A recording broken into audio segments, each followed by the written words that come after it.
Hello, everyone. Thank you for joining us today.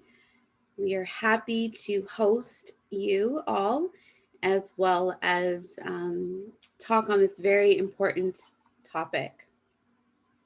So please feel free to use the chat or the question and answer. If you have any questions throughout the presentation, I am proudly presenting with some amazing facilitators tonight. So I look forward to introducing them to you all, as well as hopefully providing you with some really good, tangible information that will be helpful to you and to your family. So not sure why you're here or what was the reason for coming. We have put together a series, Building Resiliency and Mental Health. And today we wanted to talk about a better in-depth understanding of mental health challenges that people may have, as well as how do we support and others in our family or friends who may be experiencing some of these significant challenges.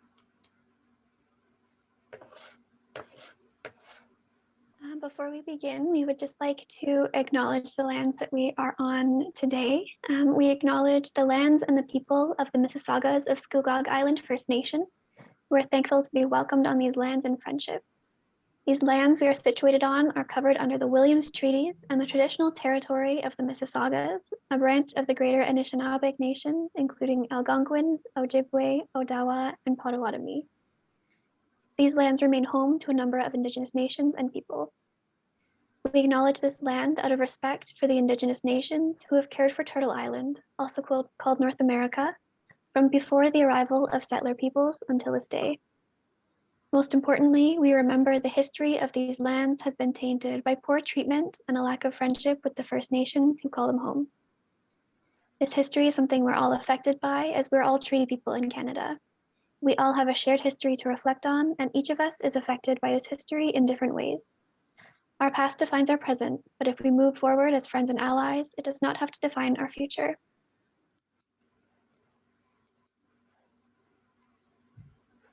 Thank you.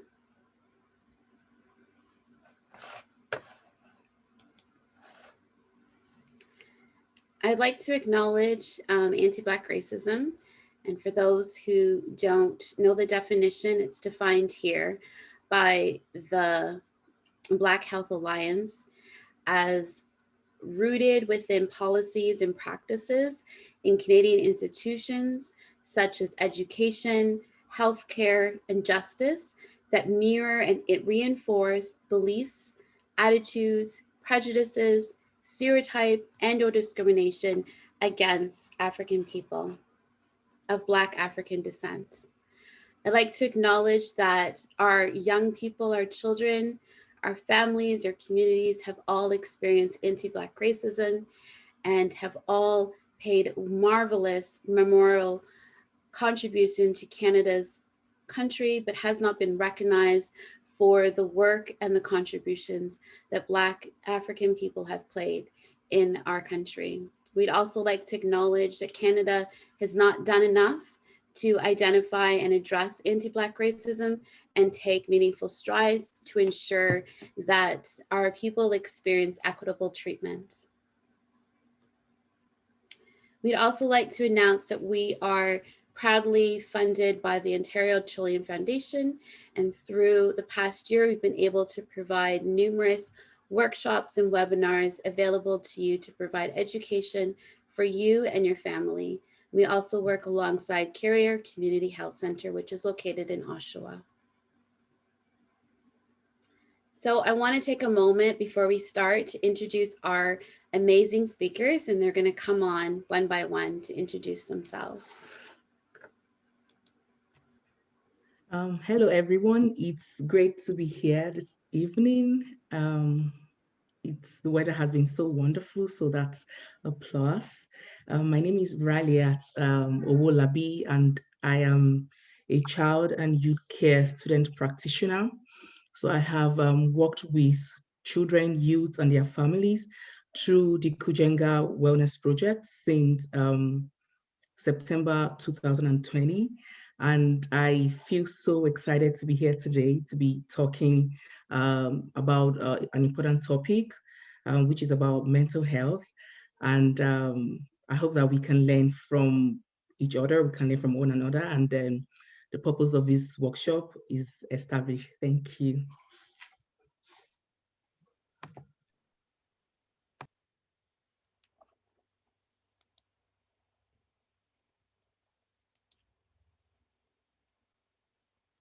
Hi, everybody. My name is Tahira. I am also a student child and youth care practitioner from Durham College. I've been working with the Kujenga Family Wellness Project since the fall of 2020, and I'm super happy to see everybody here, and I hope that you guys learned something new from us tonight.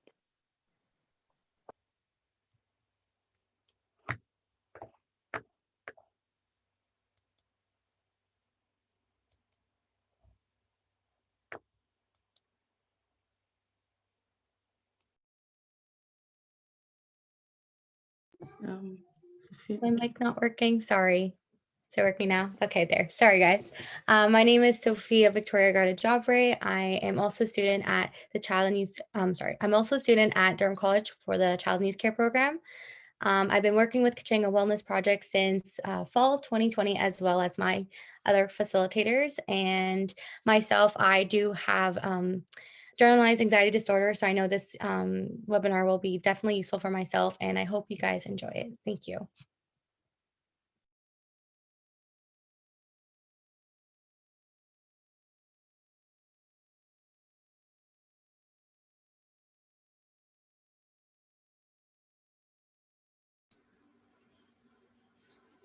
And my name is Nicole Perryman. I am the co-founder of Kujenga Wellness Project with a team of 3 amazing people, Tasia, Aneda, and Jasmine, as well as Lynn. And I am also an owner of a private practice. We specialize in mental health services, Ascent Group, and Inverada Center for Excellence, which is a newly formed family services agency. So we're proud to be here to talk to you about these very important topics. We wanted to cover an understanding of what is mental illness and what does that mean and what are some of the signs and symptoms that we need to be mindful of. Wanted to talk about trauma, We've all experienced shifts in our life over the past year, and it's definitely led to some really traumatic experiences for all of us. And so let's have a frank discussion about trauma together and why we need to have this discussion. And we wanted to end in a positive way in terms of addressing what is holistic healing, what are some healthy coping strategies, the role of a caregiver to support someone who's struggling with mental health issues, and finally, building resiliency and healthy attachments. Throughout our presentation, we welcome your questions, your feedback, absolutely, as well as your thoughts, and feel free to share your own experiences in the chat with us as well, because I think that helps to bring and build community. Also note that we are also available at Kajenga to provide you any support if any of the information shared today, really struck a nerve for you and you feel that it's important to connect with someone about that. So why are we here? It's important to note that many people, even within my own community, do not have a strong understanding of the impact of mental health challenges and what people are going through. I think there's lots of stigma within our community around, mental health and what does it look like, as well as addictions. And so we're going to talk about that. We're going to talk about how COVID-19 can have and has led to some traumatic experiences for many of us. What is coping? What is intergenerational trauma, as well as healthy coping? And then how do you support a family member who is struggling? I wanted to start off with a first poll question to kind of get you to start to think about how has this experience been impactful for you?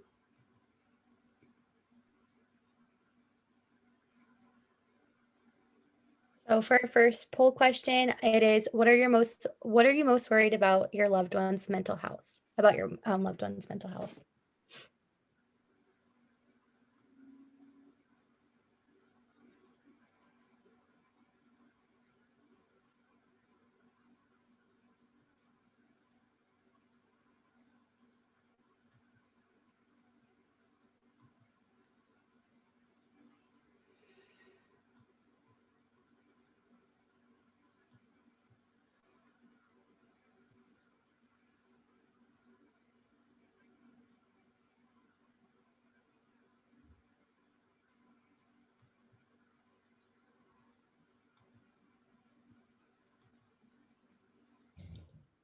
So we have 69% on how to support them, 25% on the life they're living and how they're living, 6% for early death due to mental health concerns, 6% to access to support resources, and other 0% for the other. So thank you for participating in our poll. As we can see that our most concern right now is how we can support them, which hopefully we can give you an answer towards the end of this webinar. Thank you, Sophia.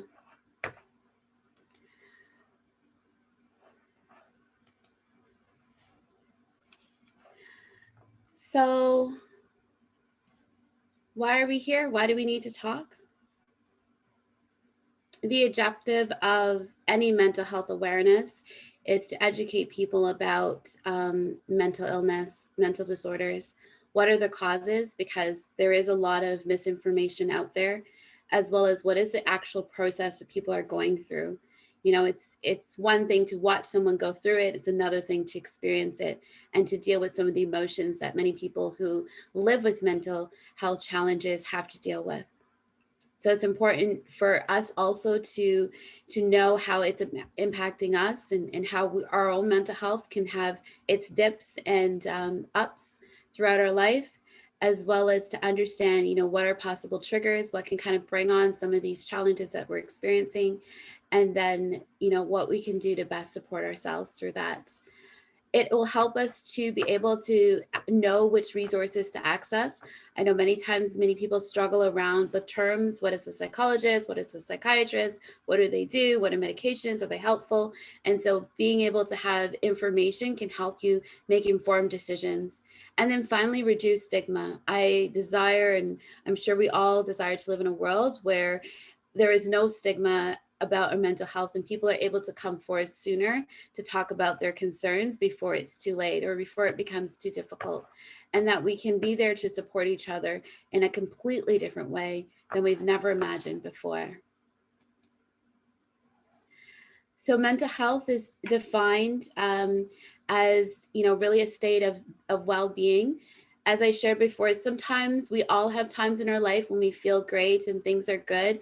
And there's other times where we feel not as good as we used to, or not ourselves, or we get triggered by difficult experiences, such as if someone close to us has passed away or has been hurt, or even just stressors that may exist in our life. But what happens to people with mental health is it becomes prolonged, and they can't seem to shift out of the way that they're feeling because of the intensity of those emotions. And we know that when people experience mental health difficulties, it doesn't just impact the way that we behave and the way that we act. It doesn't just lead us to, addictions or other challenges. It changes the way that we think. It changes the way that we feel about ourselves, about our abilities and our efficacy in this world. And it changes how we interact with other people. And so all of those changes really influence how that person then reaches out for support over time. To be able to be healthy throughout our lives, it's important for us to maintain, a level of activity to deal with some of these stressors that we experience. But there's always going to be times when we're able to, get up every day and have a walk. And there's some days that we can't do those things. And so how do we support ourselves when we have those types of challenges? I wanted to take some time, and each of my amazing facilitators will help me do so, in terms of explaining, the different types of mental health challenges that people experience. You'd be surprised. There's a textbook on all of the possibilities, as well as each medication and each regimen in terms of treatment is always different.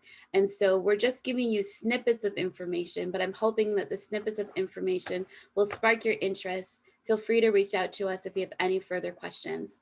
And we'll start with depression. So depression is also commonly referred to as clinical depression, major depression, or they also sometimes call it unipolar depression. So there's a mood disorder, which is sometimes used to replace major depressive disorder, but it's like the most general and more diagnostic term. And so depression is more severe than the occasional blues or the mood swings that some of us experience sometimes.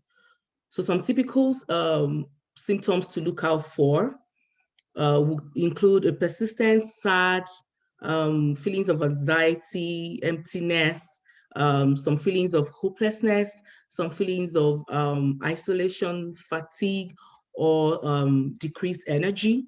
So those are like the most common physical symptoms that you can think of when we talk about depression. So like I said earlier, so when we're talking about the signs and symptoms, we need to, there's an interconnectivity between like our thoughts, the physical sensations that we feel in our body, and of course the emotional experiences, which comes off as an expression of all of these thoughts. So it starts from, like the thoughts that go on in our head. And then of course, when those thoughts come in, we need to be able to connect it with how we feel in that moment. And of course, how we begin to express those emotions, like physically. So like I said earlier, we mentioned about some signs which includes helplessness, feelings of guilt, anger, energy loss, withdrawal from friends and family, sleep deprivation, poor concentration, and some signs could also include alcohol and drug use.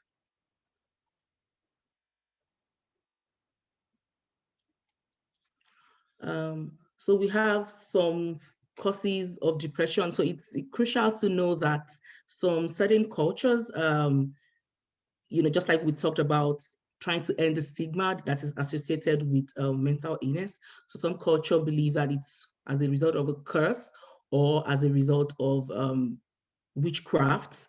But it's significant to know that it's neither of these causes, but as a result of biological differences, brain chemistry, some genetic hormones, as well as inherited traits could lead to mental disorder, which is depression. So the biological differences, that we can think of is when there are some physical changes in the brains of people with this disorder. And right now, the significance of these changes is still uncertain, but would eventually help pinpoint causes. So brain chemistry would also, when we talk about brain chemistry, so there are some neurotransmitters which are natural occurring brain chemicals. They also play an important role in depression. So recent research indicates that changes in the function and effects of these neurotransmitters and how they interact with neural circuits in the brain in maintaining mood stability may play an important role in depression. And of course, this is also used when it comes to the treatment. These neurotransmitters, those are some of the things that would also need to take cognizance of. So some changes in the body balance of hormones as a result can also cause depression. So hormones changes can result with pregnancy or during the months or months before and after delivery, which we all know as postpartum, and so also from thyroid problem, menopause, or a number of other health conditions. So we also need to look at causes of depression from an inherited traits, which is common with people that have blood relatives who also have this disorder. So these are some of the causes rather than it being a curse or it being witchcraft. So knowing some of these things would help every one of us to, to teach others so that we can end the stigma.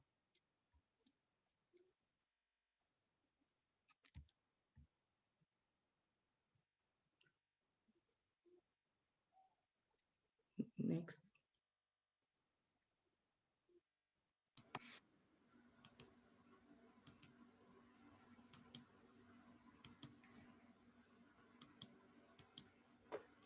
Sorry, my mouse stopped working. And I liked how you talked about, changes that can happen, like even out of childbirth. And we know that, many women who may experience difficulties after having a child, it can lead to postpartum depression. And that's definitely, due to hormones and also even the brain chemistry. And when women begin, or even men as well, as they start to enter a different part of their life, like middle age, it can also lead to those experience of hormones that could then influence having the other disorder around depression as well.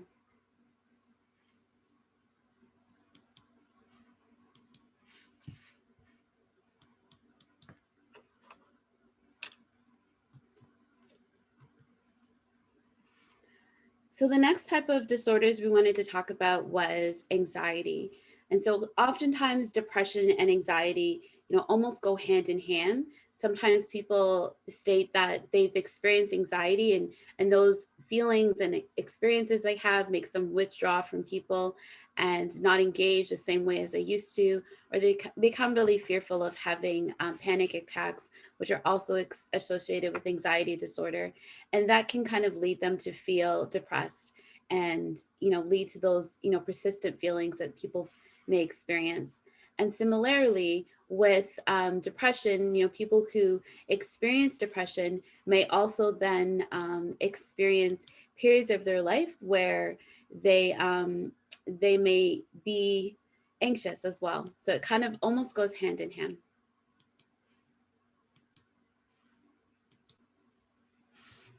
Thank you. So to begin, what is anxiety? So I guess this is probably a great topic of me to discuss because I was diagnosed with generalized anxiety disorder at the age of 6. So I feel like I have a great idea of what this is. Like Nicole said before, this is just a brief overview. There's so much information when it comes to anxiety disorders. So hopefully you guys will have like a better understanding on what exactly it is, but definitely there's so much more research when it goes to it.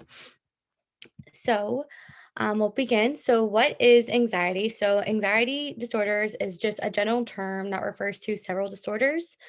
Everyone experiences some sort of anxiety at various times in their life. There is a difference between feeling anxious appropriately to a situation compared to like an anxiety disorder. So when you are being diagnosed with anxiety disorder, it kind of shows like symptoms of this distress and functional impairment to their everyday living. To kind of go more into detail, anxiety disorders are grouped and characterized by hyperactivity, fearful expectation, apprehension thoughts, and motor tension. Those are the four main characterization. And just kind of going back to just there's so much more when it comes to anxiety disorder. There's like three general areas of anxiety symptoms. So everyone kind of experiences it very differently, but the most common symptoms kind of go towards physical, cognitive, and behavioral. So, what physical symptoms can be is dizziness, increased heart rate, which I have right now, nausea.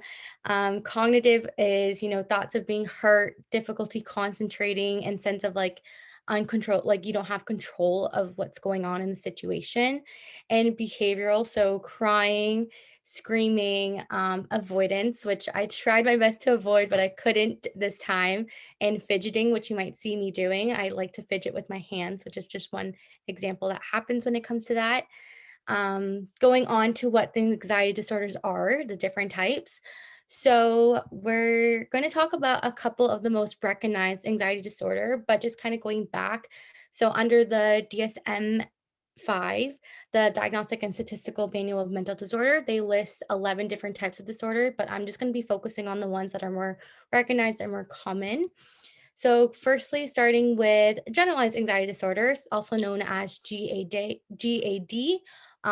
which I have, is pretty much a great definition of it is just a chronic feeling of excess worry, long-lasting anxiety about non-specific situations and situations, objects, and life events. So often teens and children experience this excessive, uncontrollable worry about future events and minor matters. So another example kind of going back is with this presentation, I was very worried. I just kept avoiding it and such, but obviously the time has come and I'm feeling all these emotions. This is also can include, worry about the health of self, of family, money matter, environment, um, country, like the pandemic, a prime example of what's going on right now in our society, as well as just more things that just goes on in an everyday life.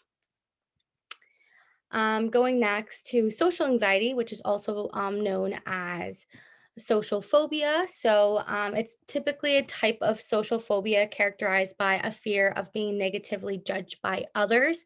This is often seen in children and teens. Um, and it's something that it's a fear of like a social and or school performance, such as, athletic events, presentation, school, and parties, etc. As well as it's just like the more fear of that they fear embarrassed or they don't want people thinking badly of them, which is very common in this in social anxiety disorder. Next is separation anxiety disorder. This is commonly seen in children, but a great definition of this is just how it experiences anxiety regardless separation from home and or from people. So individuals kind of are they are very more homebody and close to their loved one. So that's definitely a result of separation anxiety disorder. And going on with panic disorder, which Nicole kind of briefly talked about, it's a type of disorder where people experience fear, discomfort, leading into sudden panic attacks within minutes. Um, Panic disorders can cause many things, but definitely they can not even last for a couple minutes. It can even last up to an hour, depending on what the individual is or what the circumstance is. Going to causes, I believe. So the cause of anxiety is still, there's no like a direct example, like direct information on what the cause is, but the cause of anxiety is pretty much a combination of factors, which includes changes in the brain, genetics, environmental factors. What's typically more commonly triggered by the stress in our lives, for example, when someone is withdrawal from drugs and alcohol, anxious feelings before writing a test or presenting, which is a prime example, and having also obsessive compulsive disorder thoughts. So that can also lead into anxiety. And ways to manage it. Oh, sorry, I think we have one poll question. Sorry. So, our poll question is, has COVID-19 increased or decreased your experience with anxiety or worry? So feel free to answer that.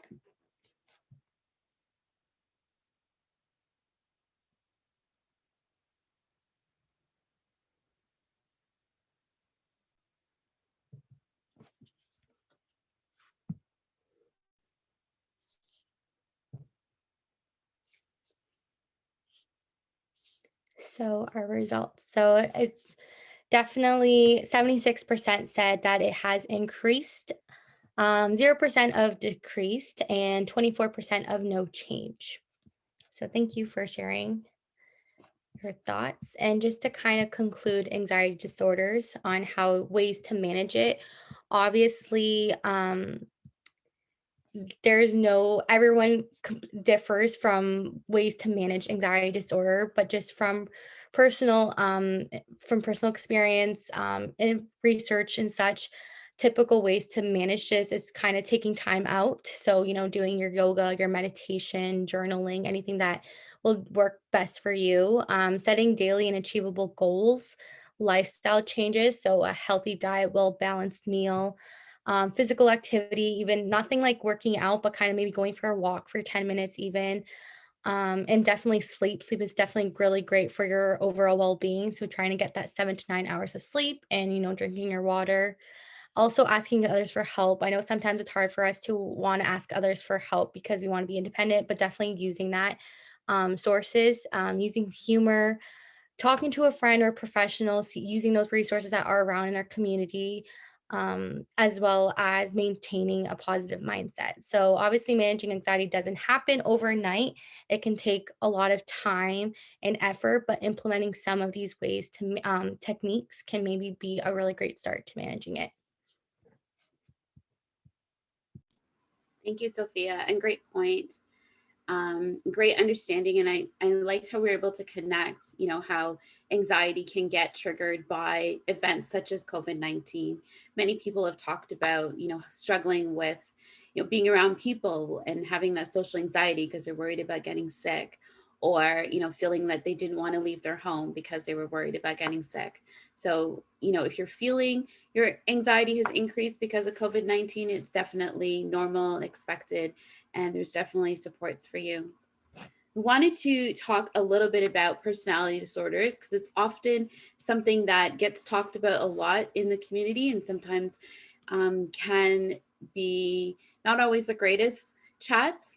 And so Tiara's here is going to talk a little bit about some personality disorders, not all, but things that is most common that people experience. So go ahead, Tiara.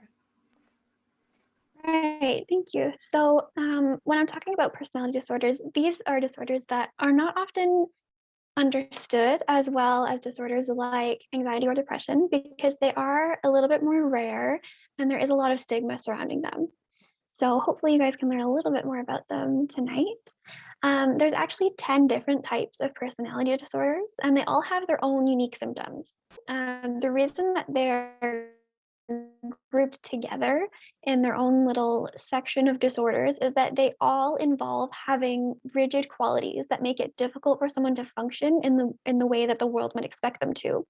So the symptoms of personality disorder might sound like or look like regular personality traits, but what's important to know is that personality disorders are diagnosed when those traits become so disruptive to a person's life that it causes them distress or it causes the people around them distress. So for example, someone who's really particular or detail-oriented might be called a perfectionist, or they might be a perfectionist when it comes to school or work projects. But when someone is diagnosed with obsessive compulsive personality disorder, that means they've gone beyond perfectionism and they try to reach a point where everything in their life goes a certain way and it stops them from functioning normally or as others would expect them to. So we could just move to the next slide. So the definition for personality disorder does sound really vague, but that's for good reason, because there are 10 different ones. So one definition will not cover every single one. And also, each person that experiences a personality disorder is going to experience it slightly differently. So one person might have challenges with emotion regulation, unstable relationships, and impulsiveness, like in borderline personality disorder. And another person might experience a loss of distrust in their relationships and a suspiciousness of other people's intentions, like in paranoid personality disorder. And it's also possible to be sort of outside or in between some of these little bubbles. So a person might not be given a single personality disorder diagnosis. They might be given a mixed personality disorder or be given multiple different disorders because of the way that their symptoms interact and the way that the person experiences them. And can we move to the next slide? So the most important thing to remember about personality disorders is that people who are diagnosed with them are not automatically dangerous or bad people.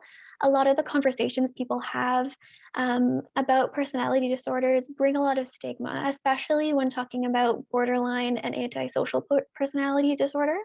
And a lot of people end up believing that people with these disorders are dangerous or evil people. What I really would like you to know is that if you're supporting someone with a personality disorder, your loved one is still the person you have always known, and they're likely doing their best to cope with their circumstances. These disorders are often linked to childhood trauma, abuse, genetics, hypersensitivity, things like that that are beyond their control.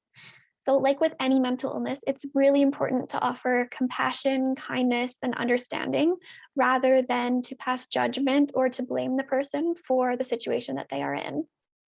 The best ways to build your relationship and support your loved one are to learn more about their diagnosis and the things that they are going through at the moment, as well as the challenges they're facing, and then encourage them to seek out professional support.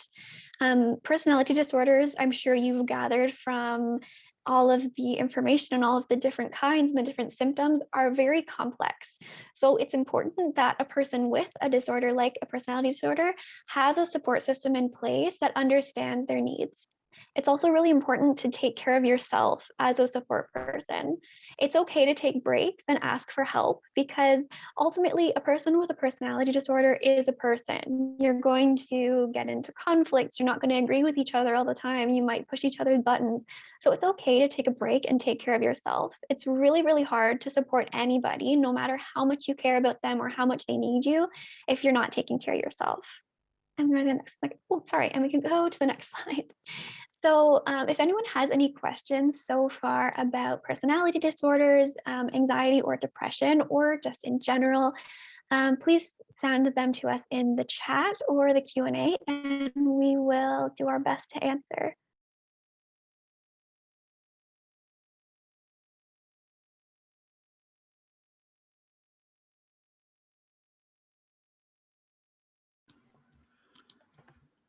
So we have a question in the chat box. So it says, how do we factor those with personality disorder behaviors that work in an environment that encourages the behavior? An example is a perfectionism versus obsessive compulsive. Okay. So I think the question, just so that I make sure I'm understanding, is how you can differentiate between someone who is sort of striving to be their best self as a worker or an employee versus someone who has mental illness. The the big difference between a mental illness and a personality trait is that when you have a personality disorder or any other mental illness, is that those traits or those behaviors get in the way of your normal functioning. So I'll use myself as an example. I have obsessive compulsive personality disorder. So when I am in school or I am working, my work ethic is very high. I tend to be a high achiever. I do my best work all the time. But at a certain point, I get to where I'm burning myself out and I can't possibly do anymore, but I keep pushing. And it feels like a compulsive need to be that perfect person. And I have to keep going, or else something terrible is going to happen. People won't like me, things like that. So those can be normal things for people to experience, feeling sort of inadequate at work, or maybe like not living up to your potential. But when it starts to get to the point where there is no end, there is no sort of there's no point at which you are satisfied with yourself, and it's getting to where you can't really manage your life in a day-to-day capacity, then it might be time to talk with a healthcare professional or a counselor. And it doesn't necessarily mean you have this disorder, but it does mean that you might need some support, and that someone out there can probably help you work through that and find a better balance. Great question. Thank you so much, Tiara. And thank you for sharing your experiences. You and Sophia, we appreciate that, because it helps to make these challenges that people experience very real. I felt it was important for us to talk about this topic only because it does come up, and I'm not going to do it justice today because we need a whole session. And guess what? We're going to have a whole session on this piece, but I wanted to highlight some of the disorders that may happen for young people that then kind of also correlate with their mental health. So for example, attention deficit hyperactive disorder or non-hyperactive disorder. I don't know if you've heard of this disorder, but it often is diagnosed at about kindergarten, grade 1 age, when young people start to go to school and they begin to have a lot of difficulties with their attention, their focus, being able to follow classroom rules, sit at the carpet when they have class, or being able to focus on assignments or activities that they're supposed to do. It also makes it difficult for them to relate to other children. So everything they see is in their perspective, and they have a really hard time seeing other people's perspective, or even just playing well with other children. Sometimes they're like overly competitive when there's no need to be competitive. It also makes it difficult for them to do executive functioning skills. So being able to remember instructions. So if you're telling your child, can you go upstairs, brush your teeth, and then wash your face and come back downstairs? People with ADHD will go upstairs and be like, oh, you want me to do my bed? Oh, let me see this toy. Let me start playing. And their mind goes everywhere else but where they needed to go for brushing their teeth. And something that's not often talked about is sensory difficulties. So sometimes these children may have difficulty with like even certain textures on their clothes, or being, touched. It might, feel really difficult for them. For boys, they often are diagnosed with ADHD when they're quite young, because usually for boys, it's just over extreme in terms of their behaviors. And for girls, it's not diagnosed until they're a little bit older. I guess the problem is when it comes to that is that young people then don't get the supports that they can receive within the classroom. And if they're not diagnosed or not given the support they need right away, it can lead to further difficulties such as anxiety or depression in quite young children. And so, which is why it's really important to, seek support if you're seeing some of these concerns with behaviors for your child. The next disorder I wanted to very quickly talk about is fetal alcohol spectrum disorder. Something that's very close to my heart because I've experienced it with many of the young people that I've worked with over the past several years that I've been providing support. And it's a disorder that is due to prenatal exposure to alcohol or drugs.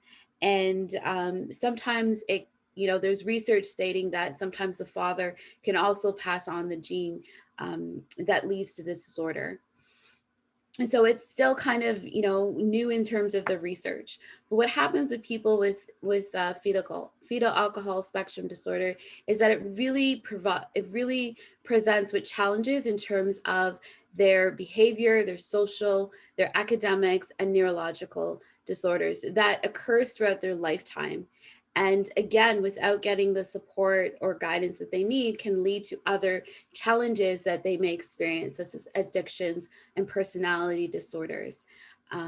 People with fetal alcohol spectrum disorder experience challenges on a spectrum. So some people experience severe neurological difficulties, and there's lots of developmental challenges and delays that last throughout their life. And sometimes people are, much higher on the spectrum, but they may struggle significantly with social relationships.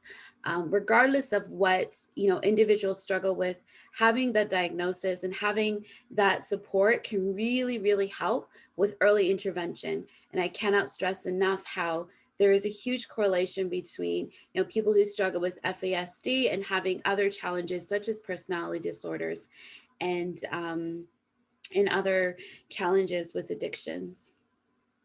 And the final one that I wanted to talk about before we go into another huge part of mental health is autism spectrum disorder. And very similar to the information around fetal alcohol spectrum disorder, autism experience is on a spectrum. So people can be at different parts of the spectrum. Some people are, higher functioning individuals who have autism spectrum disorder, and you're only seeing difficulties in, say, their relationships, being able to relate well to other people, take other people's perspective, be able to show empathy. And some people really struggle with not being verbal, not being able to communicate, repetitive behaviors, repetitive thinking, and very fixed and inflexible thinking. And so this is, again, it's a lifelong experiences. And without support for many of these challenges, young people experience challenges from school, which then mark them for the rest of their life. And so again, getting the proper diagnosis, and if you're noticing concerns with your child or your young person, reaching out to your doctor to get further assessed, speaking to the teachers to ensure that they're getting the right supports that they need to be successful. And so people with FASD or autism spectrum disorder and ADHD can hold very amazing lives, fulfilling lives. It's not like a sentence for them. They can still be able to, have jobs, have places to live. Like, it doesn't restrict them from those opportunities, but it definitely, with support, they can be able to achieve those goals. Before we move on to questions, which we'll definitely get to those, I wanted to talk a little bit about addictions, and Tiara had some great information to share with us about that. Yeah, so I'm going to start off talking about addictions with a statistic that I think is important for people to know. So that is about 21% of Canadians will have an addiction in their lifetime. So that's quite a high number, and I'm sure that many of you either know someone or have struggled yourself with an addiction. So it's something that's very important to talk about when we talk about mental health. It can also be connected to other disorders. So having anxiety, personality disorders, depression, any sort of mental health problems can also lead to substance abuse. So an addiction means that a person uses a substance or participates in a certain activity in a way that interferes with their daily life. So there's, again, sort of the qualifier. There's a lot of ways for substance use to be normal or to be accepted, but once it starts to interfere with someone's daily life, then it becomes an addiction and it is considered a mental illness. So a person experiencing addiction often uses substances or a behavior as a way to escape painful emotions or to cope with challenging situations. They'll often be unable to control their use and might become dependent on And dependence can be physical, meaning the person experiences physical withdrawal symptoms when they can't use, or it can be psychological, meaning the person experiences debilitating emotional or cognitive effects when they can't use. And it can also be both. I could just move to the next slide. So it can be hard to tell the difference between casual use and addiction, since a lot of the substances and activities that people are commonly addicted to are also enjoyed by others in ways that aren't really harmful. So going to a casino every so often or drinking alcohol with friends on the weekend are generally considered normal. So at what point would someone be worried about an addiction? Some of the signs that a person's use might not be healthy are covered by the 4 C's of addiction, which are here on the screen. So when a person begins to crave that substance or that activity, when they lose their ability to say no or to stop themselves once they have started, their loss of control, or they feel a compulsion or an irresistible need to use that substance or do that activity. And when they continue to do that activity or use that substance despite negative consequences happening as a result. I can go to the next slide.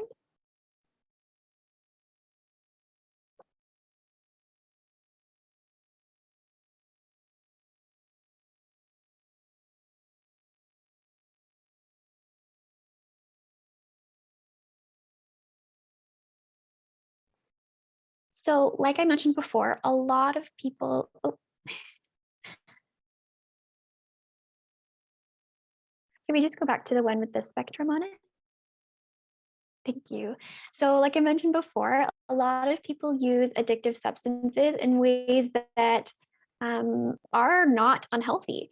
So there's a spectrum of substance use that ranges from being beneficial, so things like medications or drugs that are used for spiritual or maybe anxiety reduction purposes, to being problematic or to the point of dependence.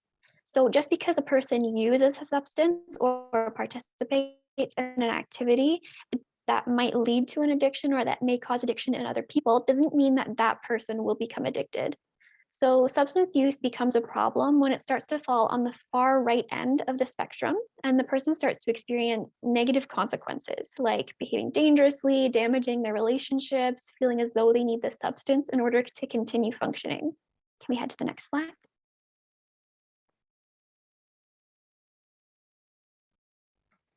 So supporting a loved one with an addiction can be really challenging, especially when the person refuses help or denies that they have an addiction in the first place. No one can force somebody with an addiction to get better unless that person is motivated to seek help and work on changing their behaviors themselves. So, communication and respecting your loved one's boundaries are really important in this process because it establishes trust and it shows that person that you're there as a support rather than a source of criticism or judgment. It's really important to recognize that you can't protect your loved one from the consequences of their actions. So, I'm not talking about things where there is a risk for harm, like driving while they're impaired or doing other dangerous activities while they're under the influence. In that situation, it is important to get assistance or contact a crisis service. But otherwise, the situations like getting in trouble at work or maybe being arrested for a DUI or getting pulled over, those are outside of your control as a loved one. And the person is responsible for those situations and they need to be able to manage them. This will protect you from becoming burnt out as a caregiver, but it will also give your loved one the opportunity to realize the consequences of their addiction and that perhaps it is a problem in their life. So, by far, the most important part of supporting someone with an addiction is taking care of yourself again and seeking support. Like I said earlier, you can't care for somebody unless you are cared for first. We can head to the next slide. Yeah, so we have a couple of questions in the Q&A box as well as the chat box. So I'll start with the one in the Q&A. So it says, how do you set boundaries so that you don't end up in a toxic situation? So I think this question came from when you were speaking about obsessive compulsive disorders and all of those. So it says how do you set boundaries so that you don't end up in a toxic situation? Sure. So that's a really good question for anyone who's caring for anybody with a mental illness. But for personality disorders, it can be especially applicable. Many personality disorders cause the person to sort of have difficulty recognizing or respecting boundaries, whether that's because they are sort of too in need of a relationship or they are not able to become close with somebody. So it really depends on the person. It's important to make communication very open, show the person that you love them regardless, that you are someone that they can trust and that they can count on, but that you also need your space and that you also need to sort of say like, no, I need to do something for myself. No, I cannot do that for you. Just remember that if they do react in a way that that may not be positive, that could be their mental illness talking. That could be them worrying that you were going to abandon them, that you don't love them anymore. So I think an important part of establishing boundaries is sharing your love consistently, showing them that you care about them and that you appreciate them, but also being consistent with the boundaries. So if you say like, hey, by 9 p.m. every night, I can't be talking on the phone right now. I can't be like texting. I can't be doing those things. I need my alone time. So just being consistent with that, but also showing them like, hey, I'm not doing this because I don't want to spend time with you. I just need some rest. Um, Thank you so much, Tahira, for that answer. Like, we all need to set that boundaries as we care for our loved ones who suffer disorder. So another question says, exactly what do you mean by spectrum? So I think we talked about spectrum when we were talking about in the slide. So this person said, exactly what do you mean by spectrum? Yeah, thank you, Ralia. Great question. Whenever you hear the word spectrum, you know that, it's not an exact science. So it's really based on behaviors and reports that people provide, but not necessarily things that actually that is scientific, that you can see happening in their brain. And so people with different types of disorders, meant from personality disorders to fetal alcohol spectrum disorder and autism, it occurs differently for different people. And that's why it's on a spectrum. And sometimes on the spectrum, you can have some strengths, the things that you do really well. And then there's areas that you struggle or need extra support with, or things that you're never going to be able to accomplish. And so when we talk about spectrum, that's what it kind of means when it comes to that. And I'm guessing that's it for questions. Oh. So before we get into talking about trauma, which is always a pretty heavy topic to discuss, and I wanted to give you an opportunity to kind of think about where you're placing right now, how you're feeling, and when you hear about this word trauma, what does it mean for you? What's coming up for you? And I want you to also consider and think about this past year, how difficult it's been for all of us, from, the experience of the pandemic. Well, I even start in like January when there was a plane crash in Iran. Like that was traumatic in itself. And knowing of people who lost, family members in the beginning of this year, to the pandemic, to the racial tensions throughout the States and also in Canada and throughout the world, to the anti-Asian experiences that have been happening even up until a few days ago. And so those experiences are like events that trigger something within our individual self and within our community. And there are different types of trauma. And so sometimes, when events like this happen, like disasters or a vehicle accident, those are considered a single incident trauma. So it's just one incident that occurred that can impact and shape the way that we feel about ourselves, can lead to, a host of symptoms and experiences, and how we see the world as being safe or unsafe. Then there's experience of developmental traumas, and that refers to young people and well, I guess adults, if you're adults now, but if you've had a series of really difficult experiences throughout your lifetime, then it leads to a developmental trauma, because that your way of seeing the world is going to be completely different than someone who did not have those experiences. And so when you think about those experiences, I'm going to list a couple. And so think about whether that kind of fits with you or not.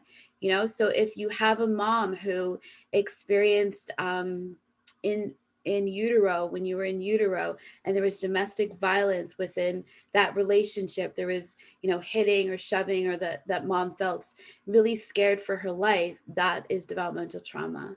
And when you were born and you weren't given the necessities of life, your mom didn't always feed you all at times, maybe your mom wasn't there or your father wasn't there, and then you had to be cared by a different caregiver, but they didn't do the best for you, or you didn't get the love and affection and attachment that you needed, that's developmental trauma.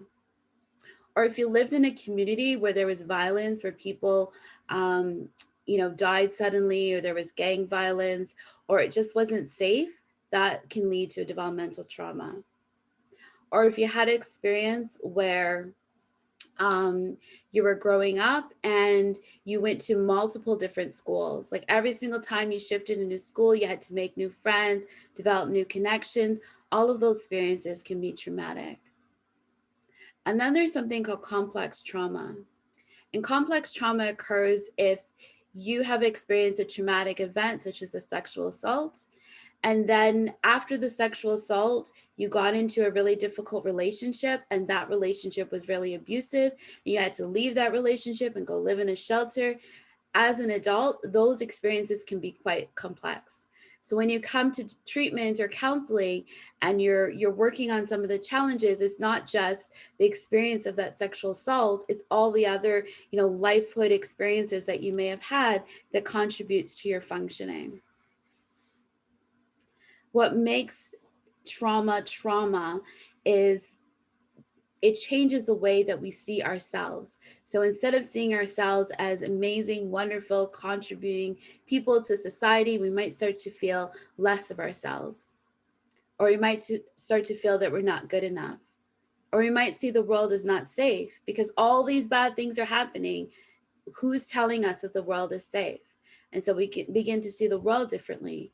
And then maybe it may impact our feelings of depression. So we might start to have, you know, longer periods of depression or hopelessness or helplessness, because what's the point? Life is so difficult and challenging. So the correlation between our experiences of trauma and even mental health issues are so much intertwined and intersecting. And then I wanted to talk to you about post-traumatic stress disorder. You know, for many years, they studied post-traumatic stress disorder only with people who were Army veterans. So it really began in, I want to say, the Vietnam War, when people had gone over to war and witnessed so many horrific things, and then came back and were supposed to live a regular life. And on top of living a regular life, they're supposed to have a regular job and a regular career. And it was difficult for them, because they had a hard time dealing with some of the traumas that they experienced. And because of that, you know, there was a huge incidences of suicide or addictions, because they were trying to manage some of the feelings that they're feeling. But we're learning that post-traumatic stress disorder doesn't just happen to people who witness horrific events like a war, but it also happens to people who are in car accidents, who experienced a sexual assault, who lived in, you know, really scary relationships where there's domestic violence, who lived in communities that were not safe. We're learning that, you know, young children who reside in communities where there's shootings in that community experience post-traumatic stress disorder. And so what is it? It means it's a list of symptoms and feelings that people have in regards to their life moving forward. So people who experience post-traumatic stress disorder may constantly re-experience the event. They may have triggers. They may have nightmares or flashbacks that really make it difficult for them to live and to feel safe. They may avoid the issue. So years ago, I got into a car accident, and for months, I just refused to go past that area. And years, I haven't been to the location of the exact location of the accident. So that's an example of what happens is we avoid those experiences. We may be hyper aroused, so we're constantly checking our preview, we're constantly checking whether we're safe and whether people are going to harm us. But it also makes it difficult for us to have new relationships because we constantly can't trust other people and we don't know if they're safe or not. And probably what I feel is the most difficult part of PTSD is the negative cognitions and mood. You see the world differently. You see people differently. You start to question, the good intentions that many people have. You start to see other people as being not so good and wanting to harm us. And it impacts how we feel about ourselves. So then we start to feel that we're not good. This happened to us because it's our fault, that we messed up, that we were in charge of this. And sometimes I have like 5-6-year-olds, who blame themselves for sexual assault. And this all can kind of connects into that negative cognition and mood and feeling helpless and hopeless. There's a strong correlation with anxiety as well. So whenever you get a trigger, you feel anxious, and that anxiety continues to rise and rise within you, that it turns into a panic attack. So the interconnection between many of these challenges becomes so ingrained. And I really can't even begin to talk about treatments, but the most important thing for you to know is treatment isn't just psychotherapy or having talk sessions. That treatment for PTSD and any type of trauma has to be a holistic approach. So some examples I gave was somatic, sensory. There's something called EMDR, reprocessing. Another intervention is called neurofeedback, and I'm happy to explain those later, but they're quite intense. Medications help too, because sometimes people just need to sleep or they need to feel a little bit better. And so, antidepressants can work as well as just living everyday life. You have to have positive experiences to be able to address some of the challenges that you may have experienced. I kept this information for both, the experience of race trauma as well, which is similar to the experience for people who have post-traumatic stress disorder, trauma difficulties, and what does that look like in terms of impacting their functioning. Tiara talked about, personality disorders or OCD. It's not really becoming an issue until it impacts your day-to-day function. You're not living the best life that you could be living, and you're not, being progressive in your everyday life.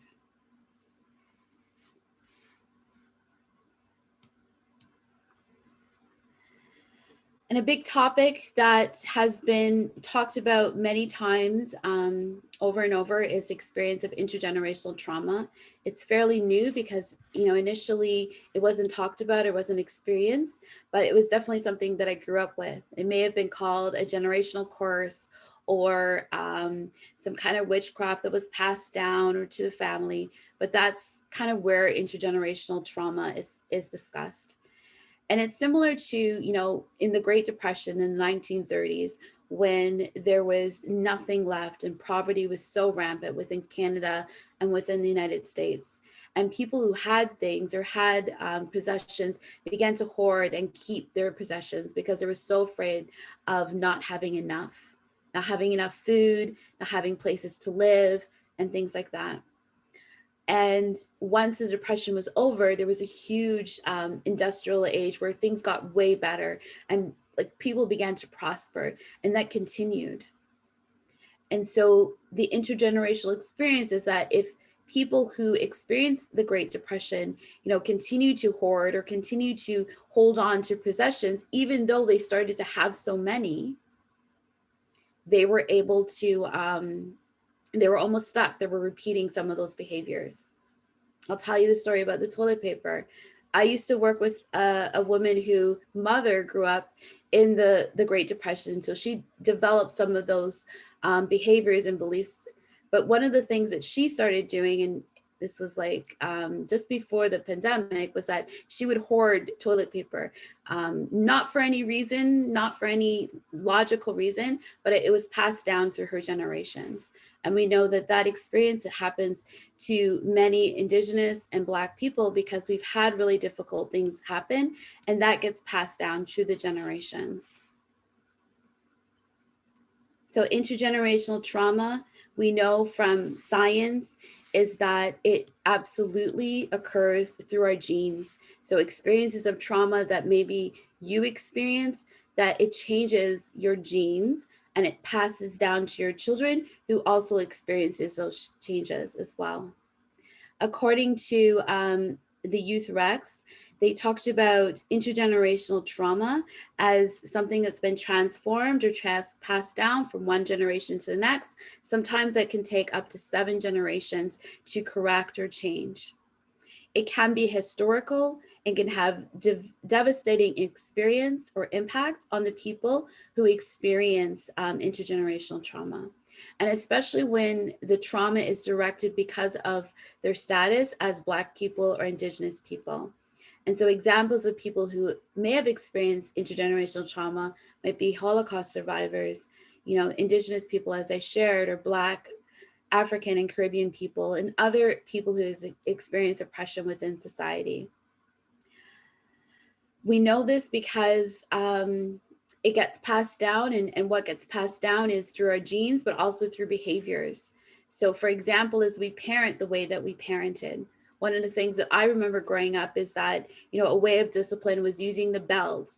But I can tell you 400 years ago, the switch was used to discipline Black people who were enslaved. And that continued over time. So here, my parents or parents before them were using a discipline tactic, which was around survival and around discipline because you weren't good as, or your body wasn't valued. And here's something that was continued over time. Many times our parents may have struggled even with attachments or connecting with us as we were growing up, and that gets passed down. And without the awareness and understanding of some of those patterns of behavior, we continue to do that with our children. And so I encourage you, if you are experiencing or feeling that, that you want to make improvements in terms of how you parent your children, or how you are with your grandchildren or other children, or how you are in relationships, get support around that. Because even the work around talking about those early patterns and how it influences us is a great eye-opener. And that eye-opener helps to develop and motivate change.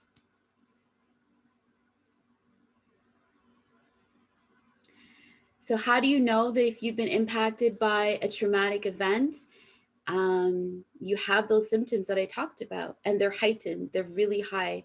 And sometimes it feels like you can't control them. Sometimes when you're in an environment where people don't allow you to feel or tell you to get over it, or what are you crying for, that kind of makes us unable to feel that our feelings are validated.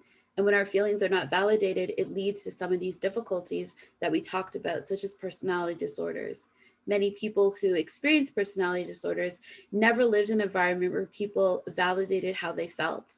And so they had to seek for those validation on their own. And they had to understand their emotions without any support. And then many times we interpret events that happen to us, even traumatic events, as self-blame. Like it's our fault that this happened, or it's our fault that we haven't been able to get over it. And so that blame and that shame continues to go with us throughout our lives, and really influences our ability to function. So how can trauma impact our mental health? And I want you to think about, for yourself, if you've experienced it or watched anyone who's experienced it, how it can impact. So it can make us have a really difficult time relating to other people. We just don't feel like we connect, or that people get us or understand us. We may have, as I shared before, negative thoughts about ourselves. We're not good enough, we're not worthy, no one's gonna respect us or appreciate us, or even the things that we do, we're always second guessing ourselves all the time. it can impact a feeling of shame. I read a book one time that talked about shame as the number one driver for depression and anxiety. And then many people don't, even talk about it. And even myself, when I'm working with clients, have a really hard time identifying shame. But shame is not just, being ashamed of an event, but it's feeling your intrinsic self-worth, that you're not good enough. You're not good enough. And that carries and follows you through every single center that you're in. And it makes it hard for you to be able to talk about things that have happened, even say sorry when you've made a mistake, because that feeling of not good enough is so strong, and it gets replicated in your experiences. And then it comes into increased anxiety, depressive thoughts, and addictions. I had the pleasure of, watching some films at the Black Film Festival in Toronto. And there was one film where they talked about addictions and how, many people in the 80s and the 90s, were really struggling with that feeling of helplessness and hopelessness. And they weren't seeing a future for themselves or for even their community and for their family, and experiencing repeated loss after loss, as much as, losing their parents, people being killed in their community, being treated differently in schools. And so it led people to start using drugs and alcohol to the point that it was their way of, medicating or taking care of how they were feeling. And so definitely trauma can correlate with that place as well. So I'm going to stop here for some questions. We do have a couple questions. So one of them is, what is somatic therapy? So somatic therapy is similar to EMDR. So it's focusing on the senses as opposed to just talk therapy. It's a type of treatment that works on addressing, triggers that may come from like smells, from memories that you can't actually say the words to, but it happens in your head. So it works on helping you to refigure some of those memories. And another example is neurofeedback, which uses brain waves in your brain to change the way that the neurotransmitters connect with each other. And by doing so, it changes the way that you've processed those experiences that you may have had. It works amazingly well. They're quite effective, but I always believe that, any treatment is always effective with a holistic approach. Thank you. And our next question is, what can we do to reduce the stigma in the Black community assigned to people experiencing trauma? I think we can all kind of comment on this, but I think my biggest thing is we need to just talk about it. We need to just put it on the table and have conversations, bring it up at dinner table, have these open conversations, because not having these conversations creates that feeling of internalized shame that we can't talk about it or it's forbidden, right? So, living a family life where there's no secrets, and that people aren't penalized for how they feel or their experiences. Tara talked about the importance of not, blaming other people or victimizing them because of their mental health difficulties. That also kind of leads and promotes shame and stigma. So being able to talk about those experiences and then have a space of compassion and kindness can really help to address those challenges. And our last question is, how is personality disorder differentiated between this and behaviors that result from intergenerational trauma? This is a good question. I guess, Tara, you want to start and I can go after? Yeah, sure. I think it's a really, really good question too. I mean, the thing is they might not be differentiated, because the thing with the diagnostic labels is that they're really just descriptions of behaviors or feelings or thoughts. So someone might experience intergenerational trauma, and the symptoms that they have might be categorized into a personality disorder or into an anxiety disorder, because there's no blood test, there's no like cheek swab that will tell you like, oh yes, you have generalized anxiety disorder. It's really just a list of symptoms on a page that a doctor will decide you fit into and will use that to help develop a treatment plan and to help you understand your needs. So I guess my answer is it can be both, and it could not be differentiated depending on the doctor or the professionals you see. I agree. I think one of the things is that, for many years, doctors, psychiatrists really focused just on the symptoms and not really the root cause. And they didn't ask those questions around what was your history, what was those early relationships, and then put it in context of anti-Black racism or anti-Indigenous racism. So many people could very easily have been, misdiagnosed or mistreated because that part of their experiences was not even included in the assessment. And so if you're experiencing a diagnosis or someone in your family has a diagnosis, I think ensuring that that physician or that doctor who's prescribing medications knows the full history and can consider the pieces of intergenerational trauma and how that influences how they feel, behave, and act is wonders within our field. And it will definitely help to transform the medical field, the psychiatric field, to make sure that people are properly diagnosed and given the right supports that they need to be successful. Thank you. So I wanted to take some time to talk about holistic healing.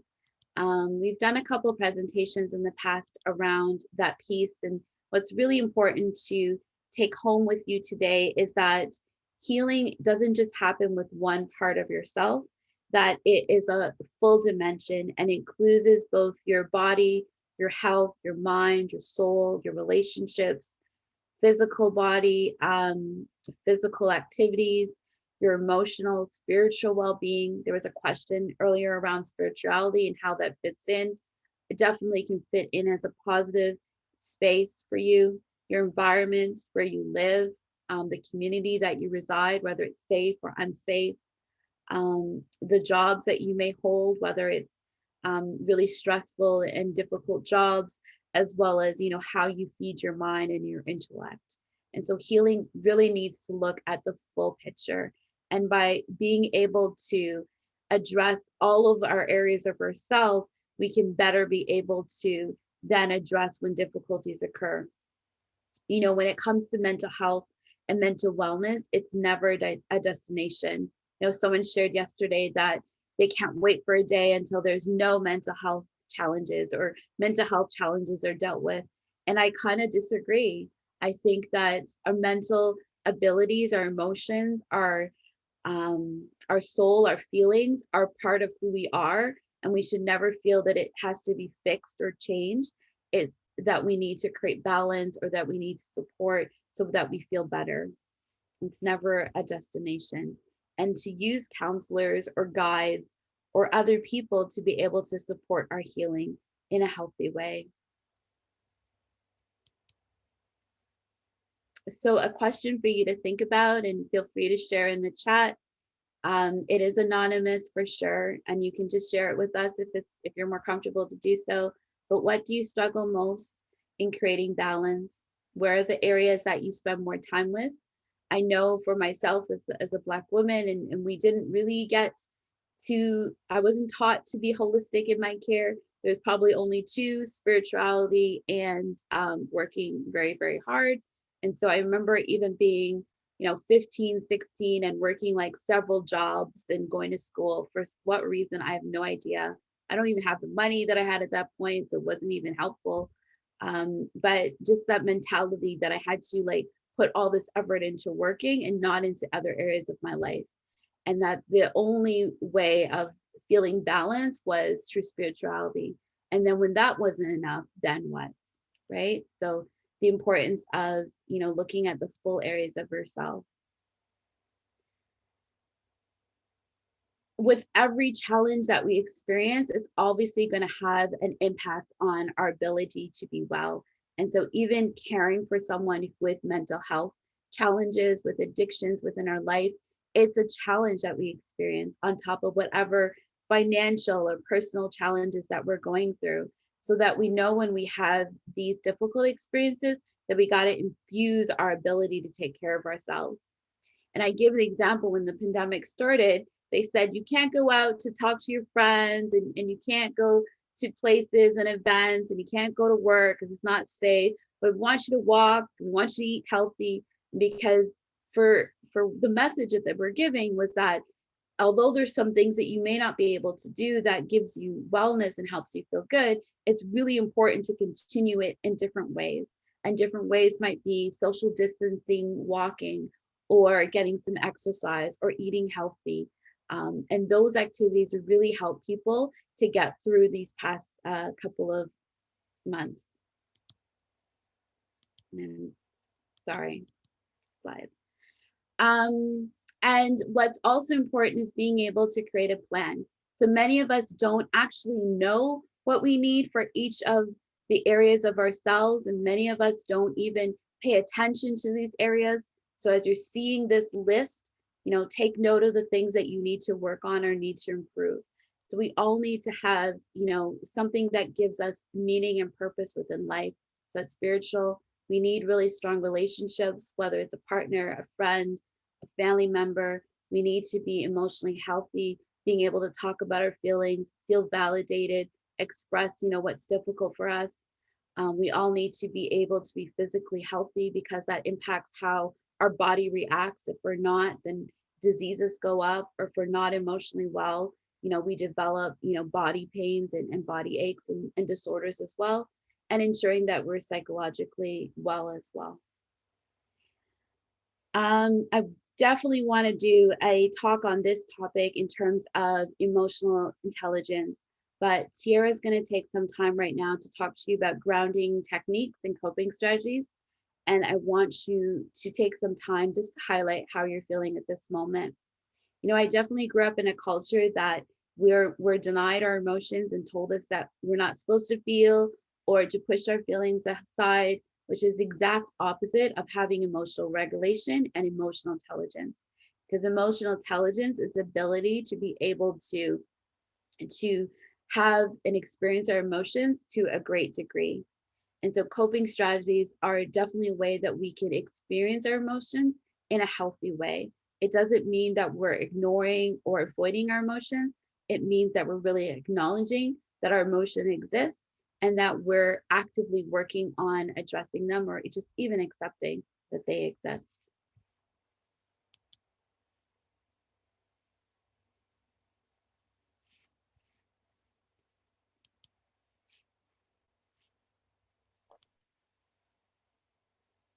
So, like Nicole said, coping strategies are really about sort of bringing a balance. So when you're feeling like you're in a really stressful situation, you're really anxious, angry, upset about anything, a coping strategy is something you can use to sort of balance yourself out, not necessarily to erase the emotion that you're feeling or make yourself forget, but just to bring yourself to a place where you can cope with that feeling and work through it yourself. So I'm going to teach you a few that you may or may not know.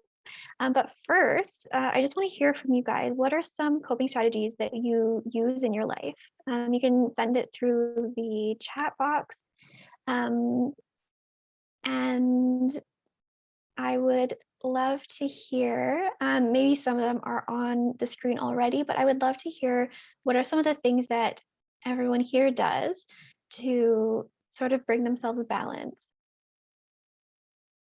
Okay, so I'm seeing some paint by numbers while listening to podcasts. I also love podcasts. Art is a really good way to sort of process the way that you're feeling and bring yourself to a place of balance. Meditation and mindfulness, deep breathing, sleeping outside, going for a walk outside, watching TV. Those are all really, really great things to work on as coping strategies. Yeah, going outside for walks. I love that as well. Okay, these are all really great ideas. Keep adding them to the chat. And if you guys are looking for any ideas for yourself, read through and maybe someone will have posted something. So I'll move to my first coping strategy. So one of the most basic things that we do as humans is to breathe. So I just want you to take a second right now and notice what it feels like to breathe. So maybe notice where the movement is happening, how fast or how slow you're breathing, how deep it's going. So most people tend to breathe into their chest, which is totally okay. But in a moment of stress, that movement in our chest actually tends to increase the tension that we feel across our shoulders and our back and in our chest itself. So when we're feeling stressed or in a tense situation, a really good way to reduce the tension is by focusing on moving your stomach when you breathe instead. So this is called diaphragmatic breathing or belly breathing, because it actually uses our diaphragm, like in the picture here that I've posted. So the diaphragm is the little line underneath the lungs, and that's actually what pushes your stomach out. So to do belly breathing, all you have to do is take some slow, deep breaths and focus on moving your stomach in and out instead of your chest. So on the next screen, I've got a nice little dot that gives us really good timing for breathing. So if you want to just follow this dot for a couple moments, trying to hold your breath in between your breaths in and out, and take a pause. Feel free to close your eyes or go at your own pace, at a different pace than the dot. Just keep focusing on taking long, deep breaths and moving your belly.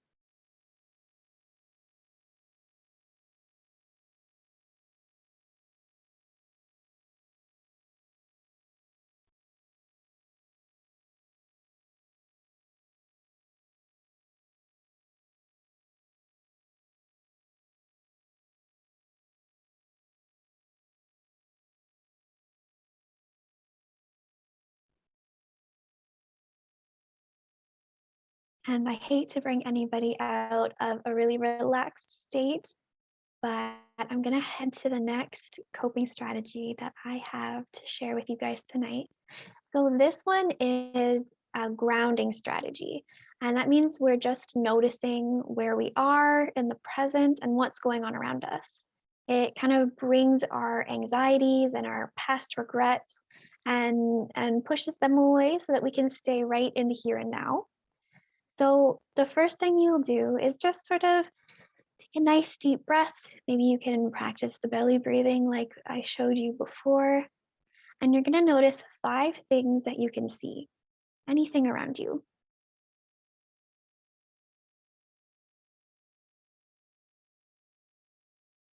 And once you've noticed those 5 things, you're going to name 4 things that you can feel.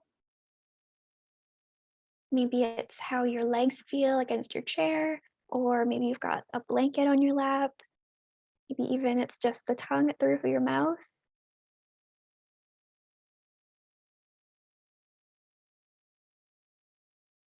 Next, we're going to notice 3 things that we can hear. So it might be the sound of my voice, or maybe some noise in the background. Could be something you didn't even notice there before.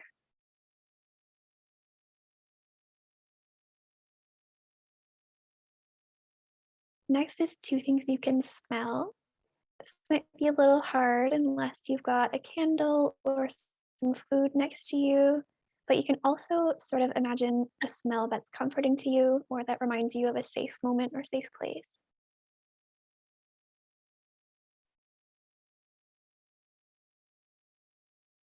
And finally, notice 1 thing that you can taste. Maybe it's just a taste in your mouth from something you've eaten earlier. Maybe it's something that you're imagining that makes you feel safe or comforted. So this exercise is a really great thing that you can use at any time whenever you're feeling stressed or tense. That kind of lets you focus yourself and reset so that you're living in the present instead of in your stresses or your worries. And so the last one that I have to share with you tonight is called snack mindfulness, which sounds really great. It doesn't actually have anything to do with snacks or with eating, but it's a really good way to get more familiar with your emotions and sort of practice welcoming them into your life, whether they're comfortable or not. So the first step of the snack mindfulness is to stop whatever you're doing and just be. So when you're starting to feel tense or angry or anxious, just put anything in your hands down, walk away, just allow yourself to exist.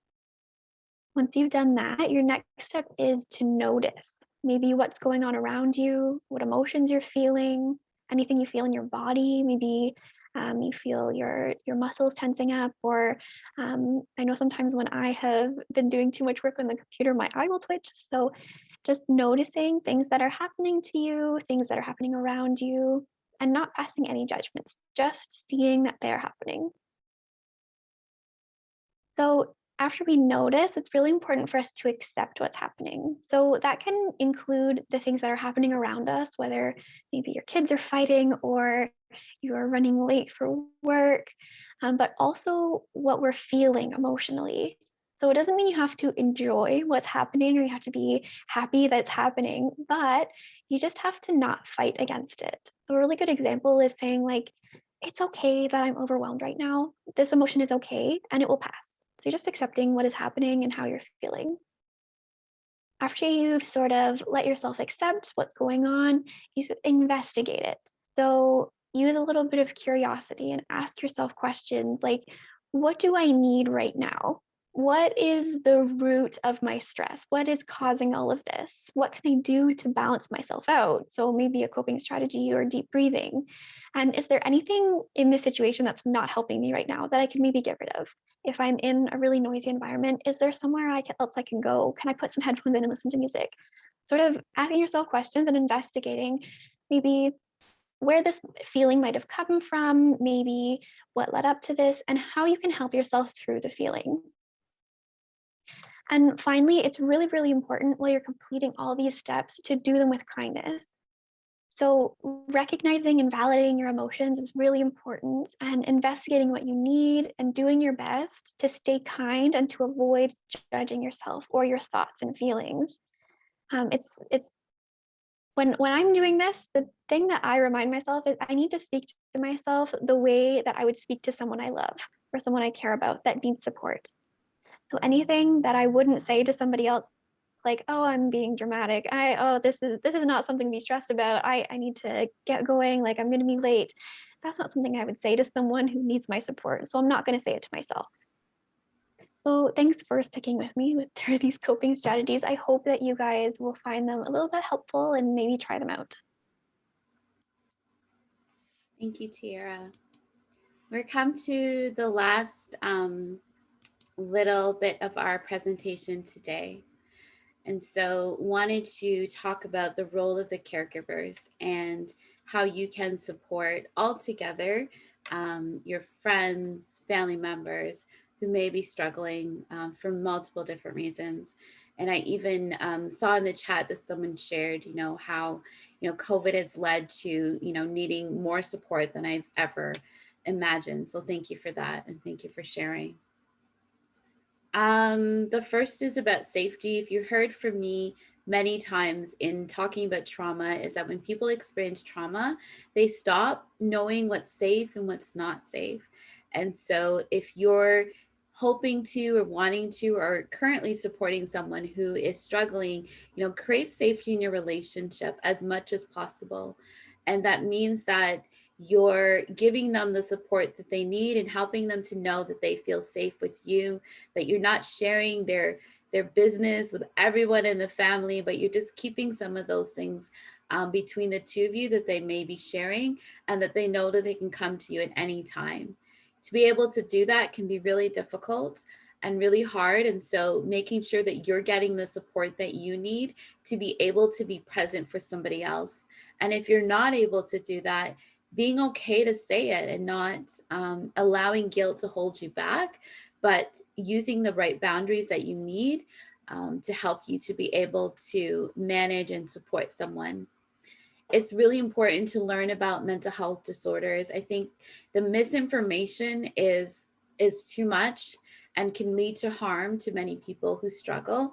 And so just get the information that you need.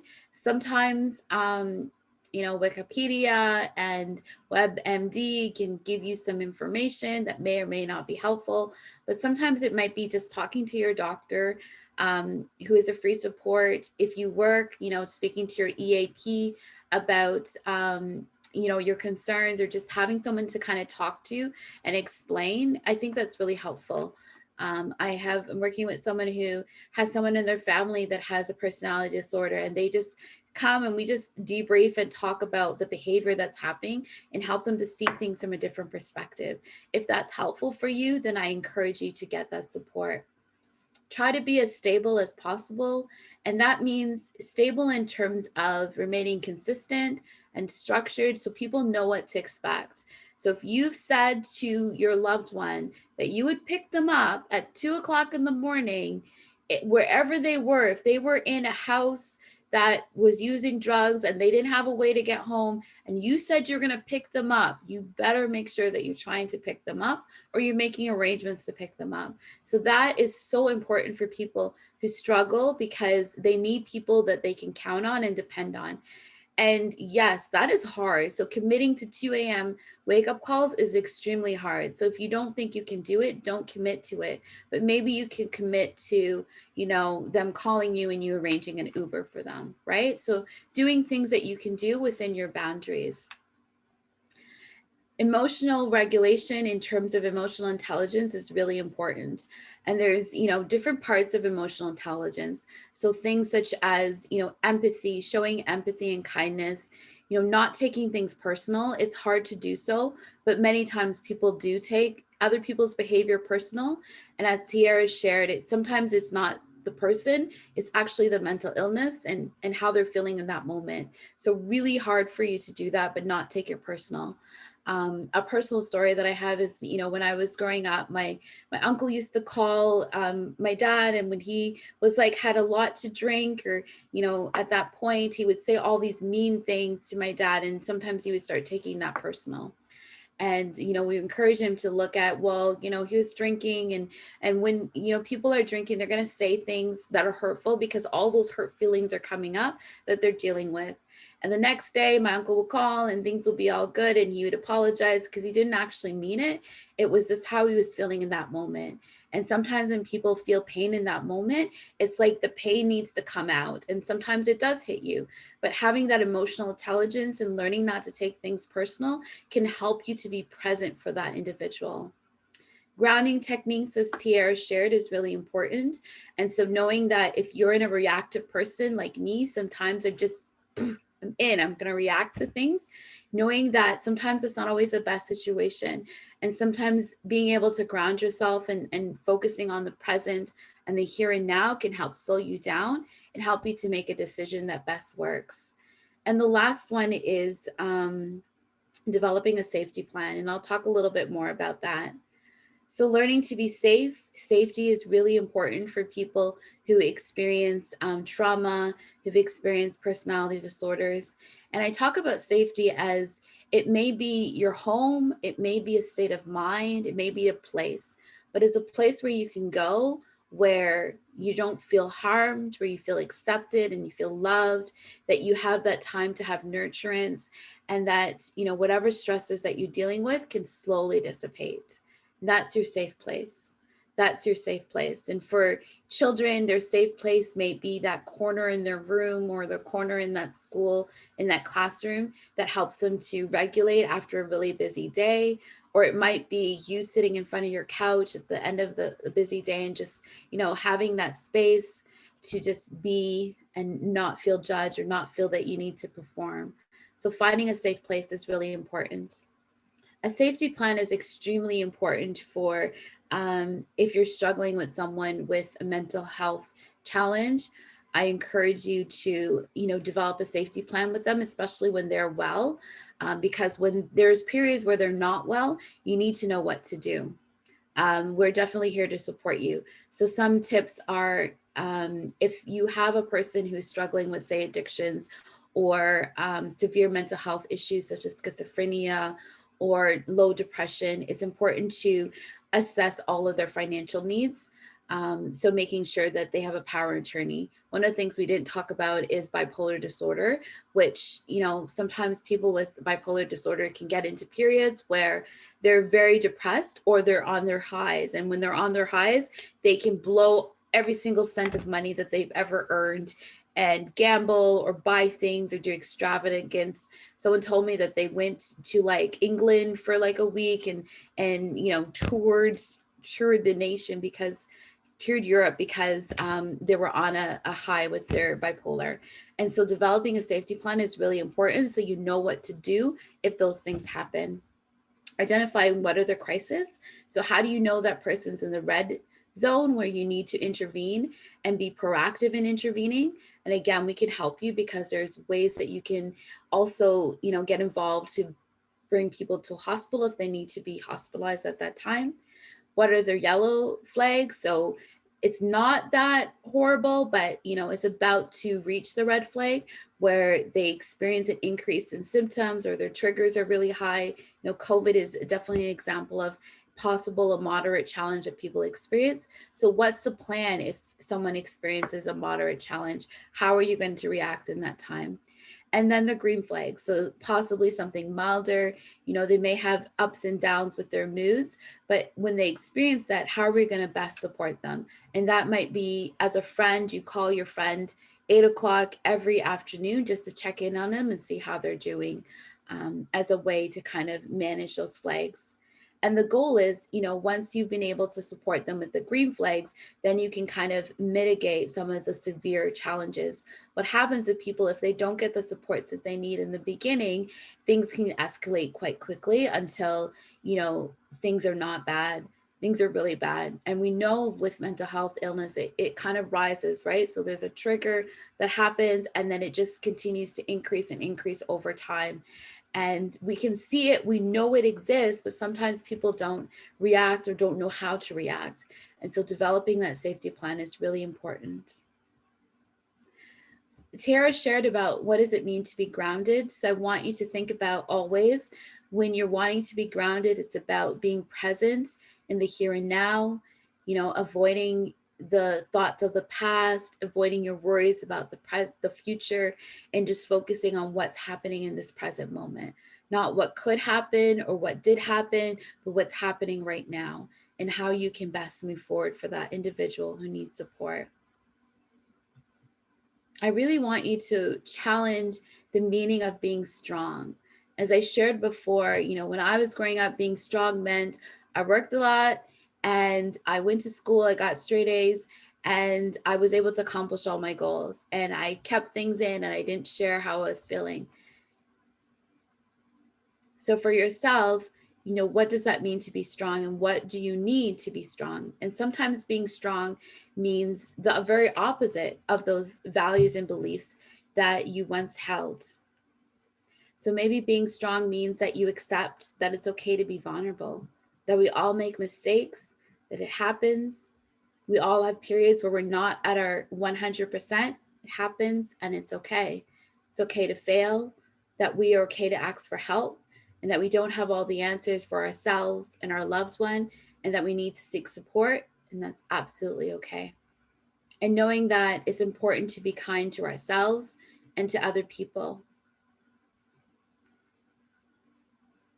When it comes to caregiver stressors, there's definitely periods and times where people can, you know, become burnt out from being able to care for a loved one.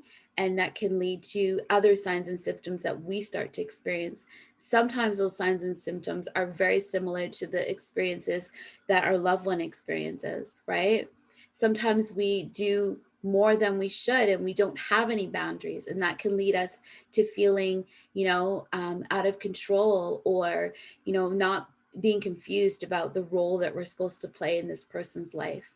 We can also have, you know, unrealistic expectations. So we're expecting our person who is dealing with addictions to just tomorrow just stop using. It's impossible, right?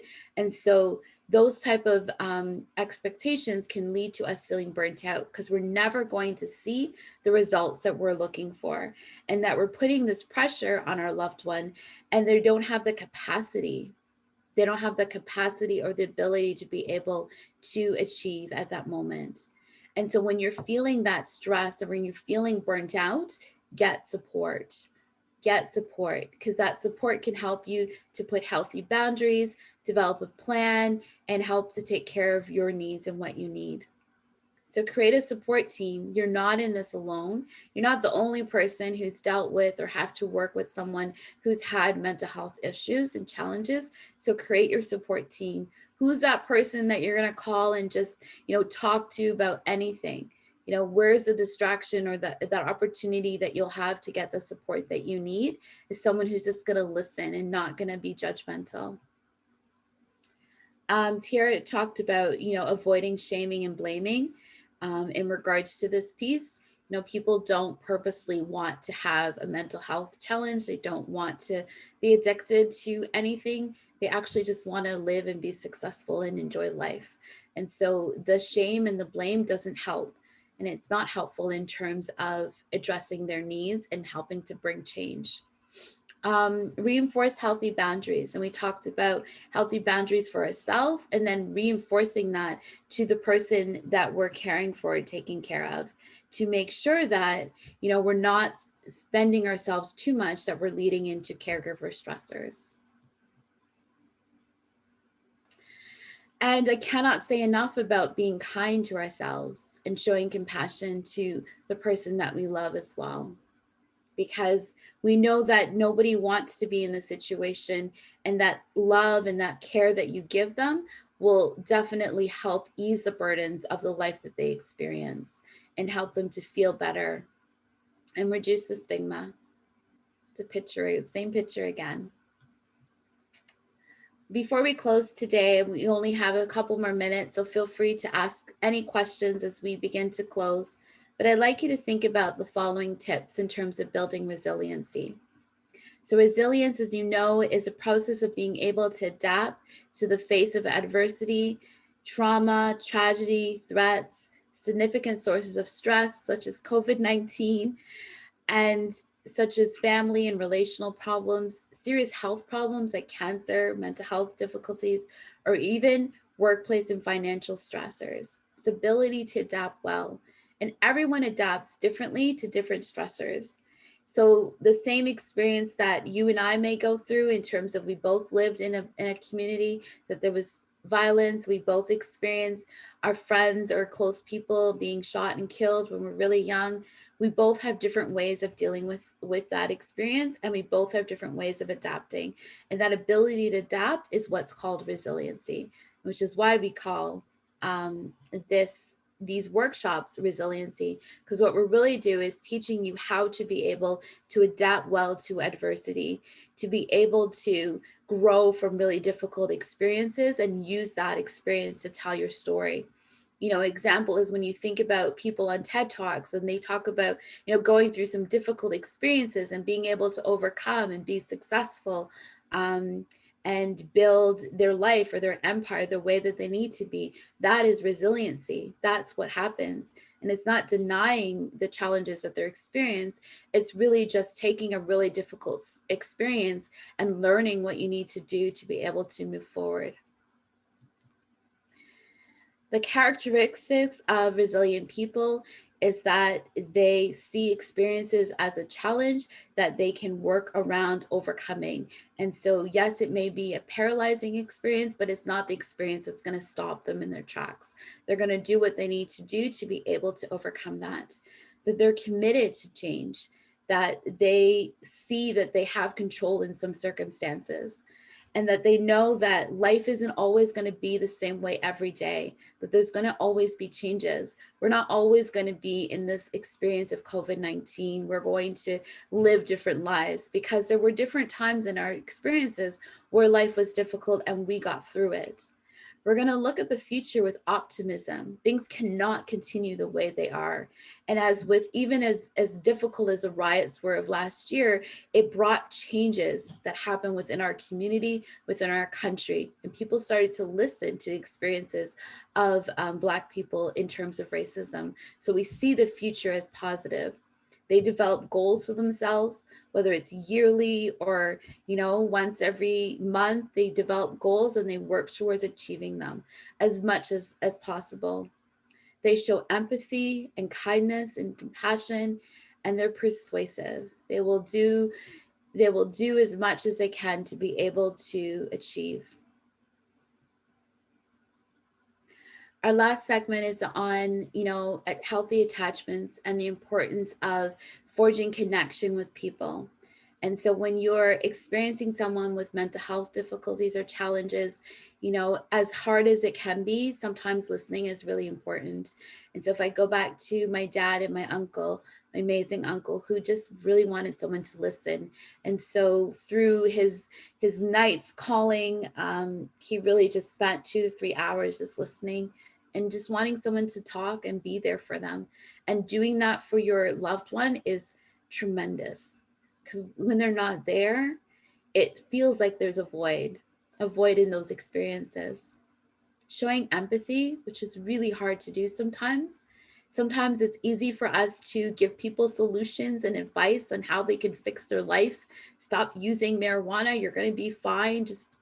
And it doesn't work that way. And so empathy helps us to develop connection.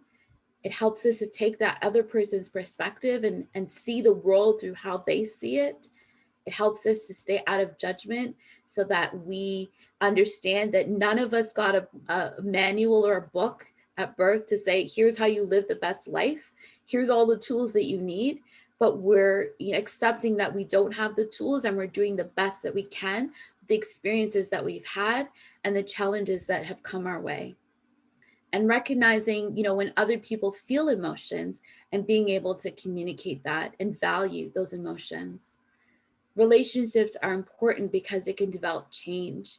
Someone said that the most important thing about therapy is not just the work that you will do or the interventions or the strategies you'll learn, is that relationship with your therapist. And that relationship helps to develop change.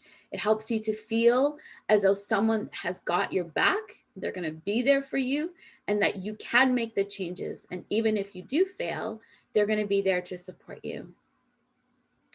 And when there's difficulties in relationships, it's not always going to be easy. There's going to be some days and times where you as an individual might say mean things or might, slip up when it comes to caring for your loved one.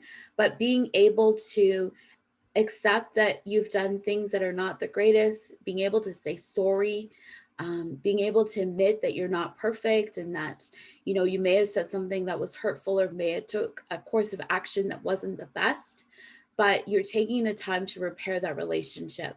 And that's huge. And that repairing of the relationship can help to support that person towards their own healing, to know that you also aren't perfect and that you also are in this world as well with them, trying to figure out what to do. And this is us. So I'm hoping all of my co-facilitators can come online. And if you have any further questions, that we're happy to answer them for you. And I just wanted to thank you all for taking the time out on this evening to be able to be here with us and to share your experiences for those who did the poll and those who asked questions. Thank you so much for your time. So definitely I'd like to mention that pets are amazing for your feelings and your emotion. So thanks for your fluffy one, Tiara.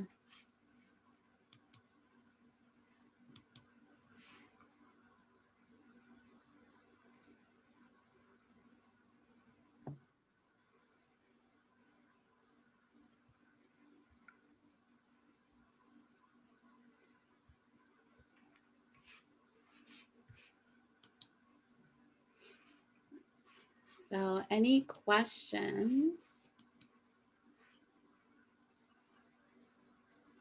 And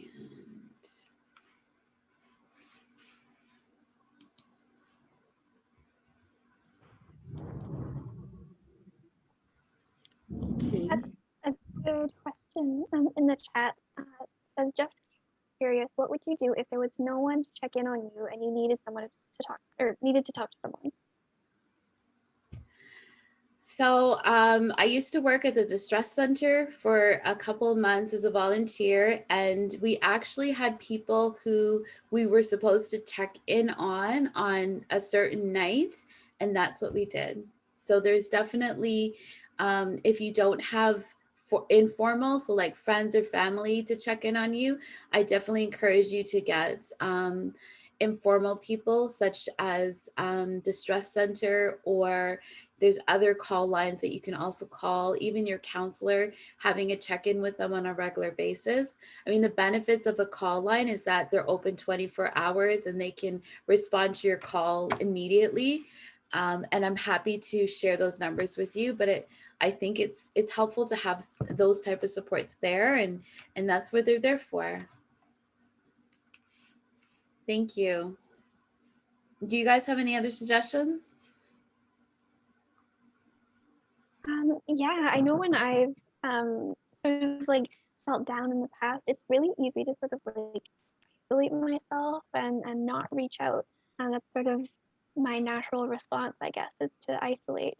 But I think it's really important to recognize that people want to help. There are people that care about you, and there are people that love you for who you are. So even if your mind is sort of telling you like these people don't want to hear from you, they don't want to deal with this right now, that's not necessarily true. And I'm sure that if you were to reach out to a friend or a colleague or a family member and say like, hey, could you just check in on me every so often, or like, hey, could we just chat for a little while, I think that they would be much more open to doing that than a person who's feeling isolated or down would really expect.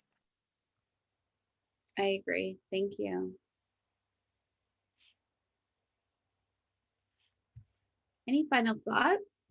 Sophia? I'm just gonna say, I think there's someone who has their raised hand, unless it was just a mistake. I'm not too sure. Not sure. Oh, that was me. I'm not sure how to respond to those, but feel free to use the chat. And my apologies.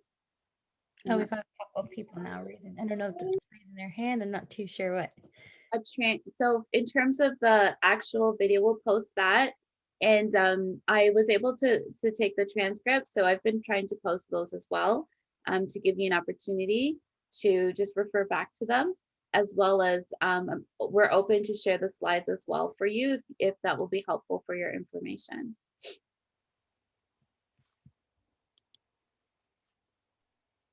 Okay, hold on.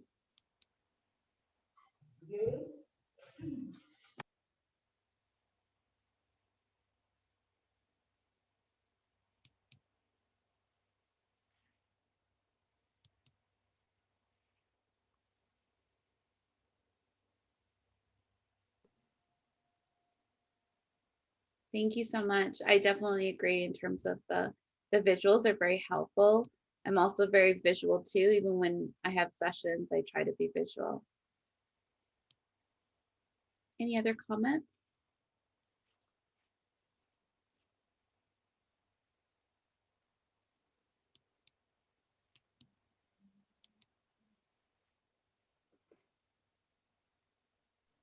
If anyone who has their hand up just wants to unmute and say their question out loud, that's totally cool. Or if you want to type it in the chat, then we can answer it that way.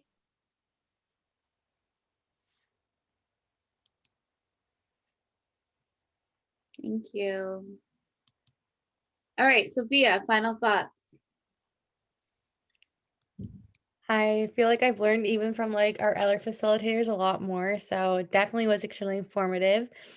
I do feel a little less stressed after throughout. So yeah, it definitely was such a great presentation and workshop. Ralia, final thoughts. For me as well, I definitely learned so much more than I ever thought or imagined. And that's also because like in the part of Africa that I'm from, there's like a perspective or a notion about all of these mental disorders. I could say specifically when we're preparing for this workshop, I it was a common saying that people who have addiction issues, they probably have like no, they can never be depressed because like they're always high. And I realized that there's a bit of interconnectivity between, when I was reading through the symptoms and the signs, that it can also lead to drug abuse. Drug abuse and misuse. So I think like it's in knowing these things and learning these things here. And of course, I really hope that in the future I can like go back to my home country and then talk about these things more, create more awareness, and of course be able to stop the stigma. Yeah, final words. I have loved all of the questions that have come up in the chat and the Q&A. I feel like I learn more from people asking questions than I do from researching on my own to make these slides. And I've also really loved hearing from the other presenters, the other facilitators, and I think you guys brought a lot of knowledge and I learned a lot from you guys. So thank you so much. Thank you, everyone. And thanks for joining us for those who came. Just so you know, we have a financial seminar again next week. So you're hoping to build generational wealth. We definitely have the resources for you. That is on next Thursday, April the 1st, or I believe, yeah, April the 1st at 7 p.m. with an amazing presenter who's a great individual in our community. And then the following week on Thursday, April the 8th, we're doing another workshop on building resiliency. And we're going to really focus on children and supporting our children through their own challenges, especially with the COVID-19 experiences that many of our young people have experienced. Again, if you have any other suggestions or tips for us in terms of future workshops, feel free to complete our survey before you leave. And thank you so much for joining us and letting us entertain you on a Wednesday evening. Thank you.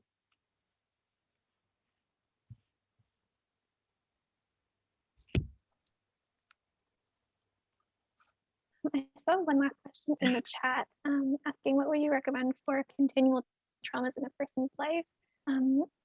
I guess from my perspective, therapy. I love therapy and I think that every person, no matter what walk of life, should be in therapy if they are able. And I know there are a lot of organizations that do offer free or low cost therapy to people who might not be able to afford other types of therapy. But yeah, I think anytime someone has a continuous struggle in their life, whether it's trauma or addiction or any other mental illness, it's really important to have that support and maybe even just a place to sort of talk. It doesn't necessarily have to be solving problems right away. It can just be a place to express yourself. Anyone else?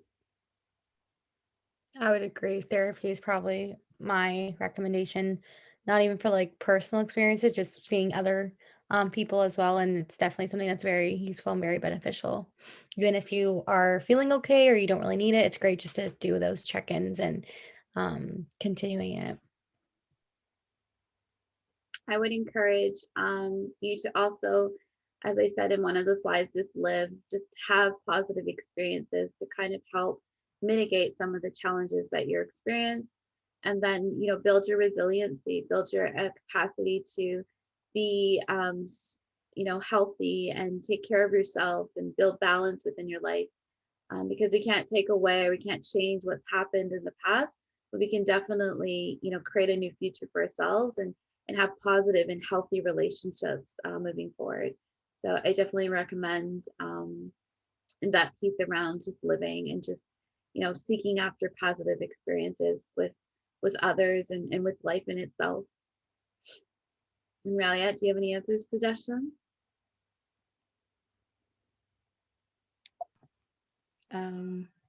Yeah, like I think everyone has shared like very great tips, being positive, and of course kindness. You be kind to yourself, self-compassion as well, because in all of these things you have to, just like Tahira said about accepting in that situation, accepting that this is this is it, and I can't change it, but I can definitely accept it, and then we'll move on from there. So practicing self compassion is also something great.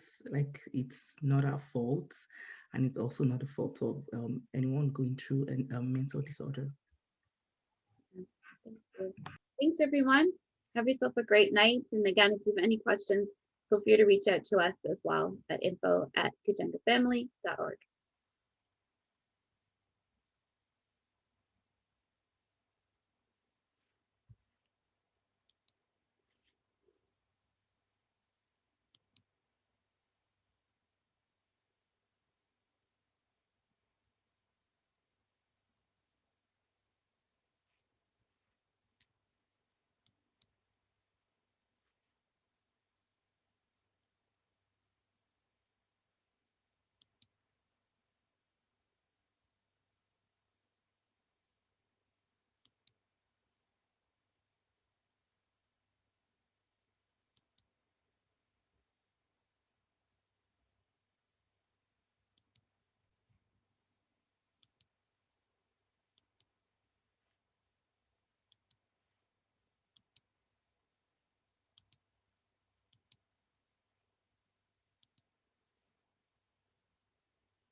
All right, what do you guys think?